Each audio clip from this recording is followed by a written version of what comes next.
అమ్మ నమస్తే. నమస్తే అమ్మా. అమ్మ మనకి విలువ లేని దగ్గర ఉండకూడదు అంటారు. హ్మ్. అసలు విలువ అంటే ఏంటి?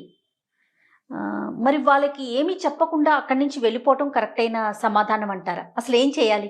విలువ లేకపోవడమా? విలువనివ్వకపోవడమా? 2. ఆ! మన విలువ మనకుంది. అవతల వాళ్ళ ఆ విలువను గుర్తించాలని మీరు కోరుకోవడమే అక్కడొచ్చిన సమస్య. అంతే. అంతే గదా! నీ విలువ మారిందా? ఇప్పుడు ఇంగ్లీష్‌లో ఒక మాటుంది. ఏ రోజ్ ఈజ్ రోజ్ అని. అంతే గదా! దాన్ని నువ్వు ఏ పేరుతో అన్నా పిలువు. రోజ్ అని కాదు. ఇంకొక పేరను, ఏమీ లేదను. ఏదన్నా దాని విలువ దానికే ఉంది గదా! అవును. అట్లాగే నా విలువ నాకుంది. అయితే నేను విలువ లేదని అన్న సందర్భం ఏమిటంటే, నా విలువని వాళ్ళు గుర్తించట్లేదు అని అనుకోవడం. ఆ! అంతే కదా! నాకు విలువని ఇవ్వటం లేదు. ఆ! అది. నాకు విలువ ఇవ్వని చోట నేను ఉండాలా? ఆ! అన్నది కదా! అవును. విలువ నువ్వు ఎక్స్‌పెక్ట్ చేస్తే అది. నువ్వు ఎక్స్‌పెక్ట్ చేసే చోట్లుంటాయి, చెయ్యని చోట్లుంటాయి. అంటే ఫర్ ఎగ్జాంపుల్? ఉదాహరణకి ఒక సంస్థలో పనిచేస్తున్నారు. వాళ్ళు మీ ప్రతిభకి గుర్తింపు లేదు. మీ మాట పట్టించుకోవటం లేదు. మీరు మంచి సలహాలు, సూచనలు ఇచ్చినా వాళ్ళు దాన్ని లెక్క చేయటం లేదు. లేదా మీ సలహా, సూచన తీసుకుని వాళ్ళే దాన్ని ఇంప్లిమెంట్ చేసి వాళ్ళ పేరున ప్రచారం చేసుకుంటున్నారు. అటువంటి చోటు నుంచి తప్పుకోవడం మంచిది. కానీ ఇది అన్ని చోట్ల వర్తించదే. ఇది తప్పుకోట ఇది ఈ మాట వినంగానే చాలామంది ఇది వ్యక్తిగతమైనటువంటి కుటుంబ సంబంధాలకు కూడా వర్తింపచేస్తూ మేము విలువ లేని చోట ఉండమండి. మా అత్తగారు నన్ను సరిగ్గా చూడటం లేదు. ఓహో! మా అత్తగారు అసలు ఎంతసేపు కూతురికి ఇచ్చిన విలువ నాకు ఇవ్వటం లేదు. పెద్ద కోడలికి ఇచ్చిన విలువ నాకు ఇవ్వటం లేదు. లేదా చిన్న కోడలికి ఇచ్చిన విలువ నాకు ఇవ్వటం లేదు. నేను కలిసి ఉండను అనేస్తున్నారు. ఇక్కడ కాదు. మానవ సంబంధాలకి సంబంధించిన చోట మాత్రం ఇది వర్తించదు. విలువలకి అక్కడ మనం దానికి వెతుక్కోకూడదు. వెతుక్కోకూడదు. ఎందుకంటే నువ్వు అడుగుతున్నది నీ విలువ నీకుంది. నీ గుర్తింపు లేకపోయింది తప్ప నీ విలువ నీకుంది. ఆ! నీ గుర్తింపుని పరిగణనలోకి తీసుకునే చోటుందే, ఉద్యోగాలు చేసే చోటు. ఆ! అటువంటి చోట నీ విలువకి ప్రతిఫలం ఉంటుంది. ఆ ప్రతిఫలం ఉండే చోట నీ విలువను గుర్తించకపోతే వచ్చేసేయి. ఓహ్! కానీ కుటుంబంలో నా కొడుకు నన్ను గౌరవించట్లేదు గనక నేను నా కొడుకు నుంచి దూరంగా ఉంటాను. లేదా మా అత్తగారు నన్ను సరిగ్గా చూడటం లేదు గనక నేను దూరంగా ఉంటాను. మా ఆయన ఈ మధ్య నన్ను అసలేమిటో పట్టించుకోవటం లేదు గనక నాకు విలువ ఇవ్వటం లేదు. నేను ఒక సలహా చెప్తే పాటించటం లేదు కనుక నేను విడిపోతాను. ఇట్లాంటి చోట కాదు. అన్ని చోట్ల పిడుగుకి, బియ్యానికి ఒకే మంత్రం వాడకూడదు. ఈ మధ్య వాట్సాప్‌లో చాలా బాగా చక్కర్లు కొట్టిందమ్మా ఒక మెసేజి. ఏమిటి అంటే ఒక water bottle. In a super market it's value is 10 rupees. In a hotel it is 20 rupees. In airport it is 50 rupees. In a 5-star hotel, it is 500 rupees. When your value is not recognized, change the place. అని బాగుంది. అంటే ఎక్కడ విలువ లేకపోతే విలువ కాదక్కడ. మీరు గమనించాల్సింది ఏమిటంటే వాల్యూ అని పొరపాటున వాడారు. Cost is different from value. ఖరీదు వేరు, విలువ వేరు. ఇందాక నేను చెప్పింది ఆఫీస్ అని చెప్పానే, అక్కడ మీ ప్రతిభకి గుర్తింపు వల్ల వచ్చేది ఖరీదు. డబ్బు ఇవ్వడమో ఏదో ఉంటుంది కదా, జీతము. కానీ అదే కుటుంబము, మానవ సంబంధాల దగ్గర, కుటుంబ సంబంధాల దగ్గరకు వచ్చేటప్పటికి అక్కడుండేది విలువ, ఖరీదు కాదు.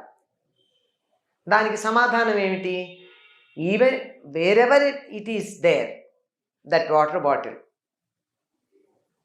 wherever the place, whatever is the place, bottle and water should be together. Yes. If they are separated, both are useless.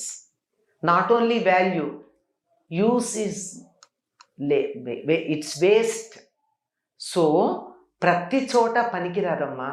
అది ఎక్కడైనా ఉండనివ్వండి, ఏదైనా కానివ్వండి, అవి రెండు కలిసి ఉంటేనే వాటి విలువ. అంతేనమ్మా? నీళ్లు బాటిల్లో ఉన్నంత కాలమే అది 10 రూపాయలైనా 500 అయినా. బాటిల్ నీళ్లు విడిపోయాయి అనుకో, బాటిలు వేస్ట్‌లోకి ఎడుతుంది. నీళ్లు వేస్ట్ అయినట్టే. ఈ రెండింటికి విలువ లేదక్కడ. యెస్. అందువల్ల అక్కడ స్థానం మారడం కాదు, కలిసి ఉండడానికి ప్రాధాన్యం. స్థానం మారితే ఖరీదు మాత్రమే తేడా, విలువ ఒకటే. అవునమ్మా. ఈ విలువ అన్నది వాల్యూ, ఖరీదు అన్నది cost. Don't combine cost and value. మానవ సంబంధాల దగ్గరికి వచ్చేటప్పటికి విలువలు అవుతాయి. బయట వెళ్ళేటప్పుడు వ్యాపార సంబంధాల దగ్గరికి వచ్చేటప్పటికి, వ్యాపారం అంటే ఉద్యోగం ఇత్యాదులు అన్నీ అందులోకే వస్తాయి. అవునవును. అక్కడికి వచ్చేటప్పటికి ఖరీదు అవుతుంది. ఖరీదును బట్టి నువ్వు చోటు మారు కానీ నీ విలువ నీదే, ఒకళ్ళు ఇచ్చేది కాదు. బాటిల్లో ఉన్నంత కాలం తాగడానికి తగి ఉంటుంది, కింద పడిపోయిన తర్వాత తాగడానికి లేదు. పనికిరాదు. బాటిల్ తెరిస్తేనే కొంతకాలానికి పనికి రావటం లేదు, అవును. కొంచెం సేపటి తర్వాత. అట్లాంటిది అక్కడ స్థానం మారిన విలువలో మార్పు ఏం లేదు కదా, ఉమ్. అవునా? ఇది గుర్తించాలి. ఇది గుర్తించకుండా దీనికి దానికి ఒకటే అని చెప్పి బోడిగుండికి బట్టతలకి ముడిపెట్టినట్టుగా దీన్ని వాడుకునేటటువంటి వాళ్ళు నాకు కనపడుతూ ఉన్నారు. అందువల్ల నీవు విలువని గుర్తింపు కోరుకుంటేనే ఈ సమస్యలు. ఒకళ్ళు గుర్తించటం కాదు, నీ విలువ నీదే అనే సంగతి గుర్తుపెట్టుకున్నట్టయితే, కుటుంబంలో గనక అయినట్టయితే, మానవ సంబంధాలైతే యు విల్ మెయింటైన్ దెమ్. వ్యాపార సంబంధాల అది ఖరీదుకు సంబంధించినవి గనక మీరు మార్చుకోవచ్చు, తప్పేం లేదు.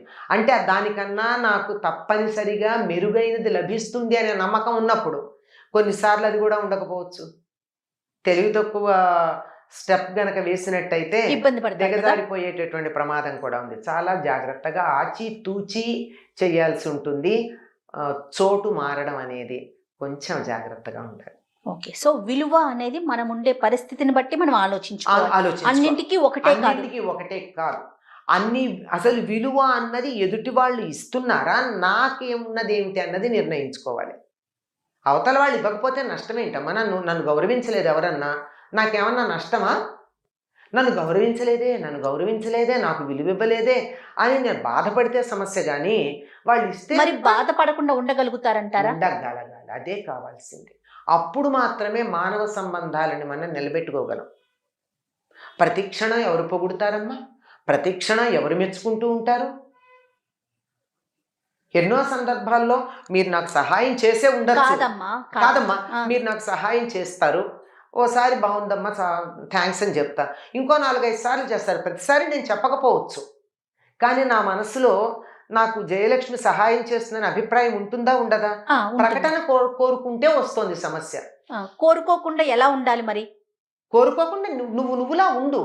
వాళ్ళు నిన్ను గౌరవిస్తే ఎంత, గౌరవించకపోతే ఎంత, మరీ అవమానం చేస్తే తప్ప. సరే, గౌరవం విషయం పక్కన పెడదాం. కనీసం మన మాటని పరిగణలోకి తీసుకోవాలి కదా ఎదుటి వారు. మరి అలాంటప్పుడు తీసుకోకపోతే అది కుటుంబంలో కానీ, నష్టం ఎవరు పోతారు? వాళ్ళే పోతారు. కుటుంబంలో కానీ బయట కానీ ఇబ్బందులు కాదు. సంగతి ఎప్పుడు చెప్పాను, బయట ఎప్పుడు మనం కట్ చేసుకోవచ్చు, కానీ అయిన వాళ్ళ దగ్గర చేసుకోలేం కదా. ఒకసారి అంటూ సంబంధం తెగిపోయిన తర్వాత దాన్ని కొనసాగించడం చాలా కష్టం కదా.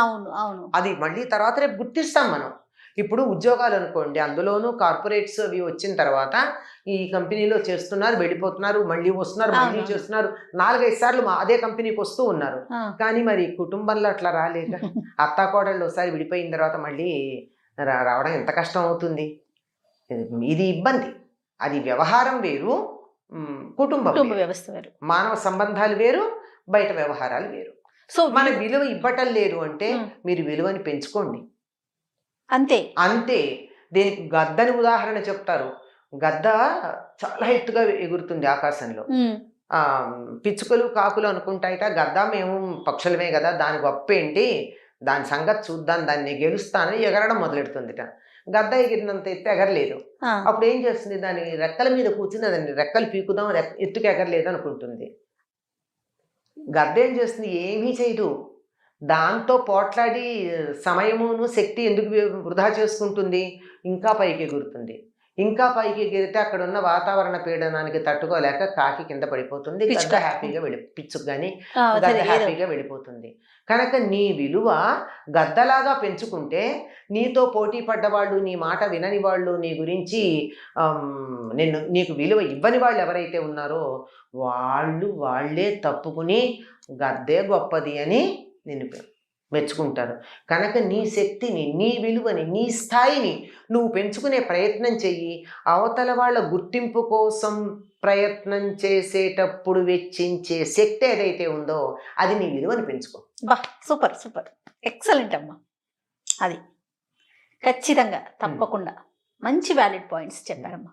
ఖచ్చితంగా ప్రతి ఒక్కరు ఇది ఆలోచించాల్సిన విషయం. నాకు ఊరికే విలువ మార్చేస్తాం. ఇవ్వట్లేదు కాదమ్మా. కాదమ్మా, ఇల్లు బాగాలేకపోతే మార్చేస్తాను, ఏది బాగాలేకపోయినా మార్చడం అలవాటైపోయి నాకు విలువ ఇవ్వట్లేదు, నాకు తగిన గుర్తింపు రావట్లేదని ఎంతో మంది చాలా మంది బాధపడుతూ ఉంటారు. ప్రస్తుతం సమాజంలో ఉన్నటువంటిది ఐడెంటిటీ క్రైసిస్ అంటూ ఉంటారు. ఇదే ఎక్కువ ఉంది. అవును. You identify with what you are. Yes if you want something else, try for it. Yes. Super అమ్మా, థ్యాంక్ యూ. Thank you.